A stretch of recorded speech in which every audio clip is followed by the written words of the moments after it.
வணக்கம் மித்ரா. அக்னி தேவியின் மறுபிறவி 4ஆம் பாகத்தை பார்க்கலாம் வாருங்கள். சிவா தன் கடந்த காலத்திற்குள் சைக்கிளை உற்று நோக்கியபடி செல்கிறான். அப்போது குணா முரளியுடன் மிதிவண்டியை வேகமாக விதித்து வர ஒரு கிராமமே அவனை பின்னோக்கி தொடர்ந்து வருகிறது. டேய் சிவா, சீக்கிரம் மிதிடா, இவங்க பார்த்துட்டாங்கன்னு வச்சுக்கோ, அவ்வளோதான் நம்மளை கொன்னே போட்டுருவானுங்க. டேய் சீக்கிரண்டா, கஞ்சி காய்ச்சிருவானுங்கடா என்று முரளி புலம்ப சிவா மிதிவண்டியை வேகமாக விதித்தவாறு தன் பள்ளியை அடைகிறான். டேய் இன்னைக்கு சமூக அறிவியல் ஆசிரியர் தாண்டா முதல் கிளாஸு, போட்டு தீட்டிடுவாடா, வாடா சீக்கிரம் போல என்று குடுகுடுன்னு என்று ஓடுகிறார்கள். சமூக அறிவியல் ஆசிரியர் வருகை பதிவேட்டை பதிவு செய்து கொண்டிருந்தார். கலா உள்ளேன் ஐயா, கார்த்திக் உள்ளேன் ஐயா, பார்வதி லட்சுமி உள்ளேன் ஐயா, குணா பாண்டியன் என்று சொன்னவுடன் உள்ளேன் ஐயா என்று குணா சொல்கிறான். டே குணா, உள்ளேன் ஐயன் என்று சொல்லிவிட்டு வெளியே நிற்கிறியா, உள்ளவாடா என்று சமூக அறிவியல் ஆசிரியர் கூப்பிட குணா உள்ளே வருகிறான். என்னடா லேட்டு, டைம் என்ன ஆச்சு, நானே சீக்கிரம் வந்துடுறேன், நீங்கள் ஏன்டா லேட்டு என்று சொல்ல, ஐயா இன்னைக்கு முரளி வீட்டில் அவங்க சித்தப்பாவுக்கு பொண்ணு பார்க்குறாங்க, அதுக்காக தான் ஏன் போனோம் அப்படி சொல்ல, பொண்ணு பார்க்கணுன்னா அவன் போகணும், அவங்க கூட நீ ஏன்டா போன என்று சமூக அறிவியல் ஆசிரியர் கேட்க, இல்லையா இவன் துணைக்கு நான் போனேன். சிவா நீ ஏன் லேட்டு, என்ன காரணம் என்று கேட்க, சிவா ஒன்றும் சொல்லாமல் கம்மு என்று தலையை குனிந்து விடுகிறான்.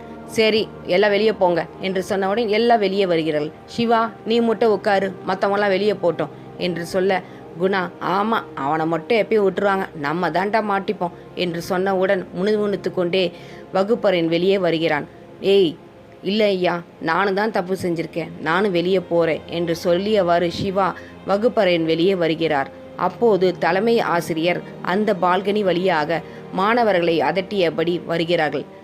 டேய் எங்கே எல்லாம் வெளியே நின்றுக்கிட்டு இருக்கீங்க, கிளாஸ் நடந்துகிட்டு இருக்க, எல்லாம் உள்ளே போ என்று சொல்லியவாறு தனலட்சுமி டீச்சர் அங்கு நகர்ந்து வந்து கொண்டிருக்க இவர் சிவாவிற்கு நடுக்கம் ஏற்பட்டது. ஏனென்றால் தலைமை ஆசிரியர் தான் சிவாவின் அம்மா. என்னடா சிவா எங்கே நின்றுட்டு இருக்கீங்க, ஏன்லாம் வெளியே நிற்கிறீங்க என்று கேட்க, சமூக அறிவியல் ஆசிரியர் உள்ளே இருந்து வெளியே வந்து, அம்மா இவங்க லேட்டாக வந்தாங்க, அதனால தான் மேடம் வெளியே நிற்க வச்சுருக்கேன் என்று சொல்ல, அப்படியா எல்லாம் என்னுடைய அறைக்கு வாருங்கள் என்று முகத்தை கோபமாகவும் விருட்டென்று சொல்லிவிட்டு தலைமை ஆசிரியர் அவருடைய அறைக்கு செல்கிறார். சிவா குணா முரளி 3 பேரும் தலைமை ஆசிரியர் அறைக்கு செல்கிறார்கள்.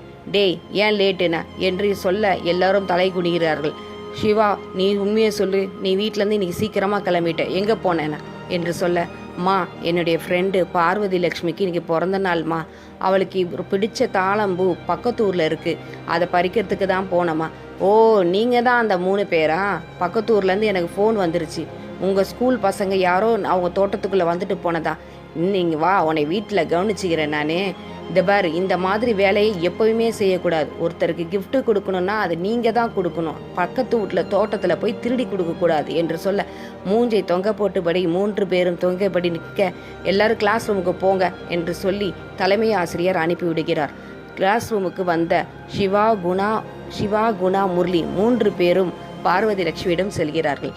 ஏய் பாரு, இங்கே பாரு, ஒன்னால தான் நாங்கள் மிஸ்ஸுக்கிட்ட மாட்டிக்கிட்டோம், சாருக்கிட்ட வேற மாட்டிக்கிட்டோம், ஒழுங்காக இன்றைக்கி பிறந்த நாள் ட்ரீட்டு குத்துரு அப்படின்னு சொல்லி குணா கேட்க, பார்வதி தலை குனிந்தபடி அப்படி நிற்க, என்ன அப்படி என்று யோசிக்க, சிவா ஏய் சும்மா இருங்கடா, பாருக்கே அப்பா அம்மா கிடையாது, சும்மா அவளை போய் டென்ஷன் பண்ணாதீங்க, இப்போ என்ன ட்ரீட்டு தானே, ட்ரீட்டுனா அவள் தான் நமக்கு கொடுக்கணுமா, ஏன் நம்ம கொடுக்கக்கூடாதா, இன்றைக்கி நம்ம எல்லாரும் சேர்ந்து ஒரு ட்ரீட்டு கொடுக்குறோண்டா என்று சொல்ல, குணாவும் முரளியும் கண்களை உருட்டியவாறு ஜமாயி பார்த்துக்கலாம் என்று சொல்ல, எல்லாரும் சேர்ந்து அரச மரத்தடியில் இன்னைக்கு சாயந்தரம் 6 மணிக்கு வந்துடுங்க.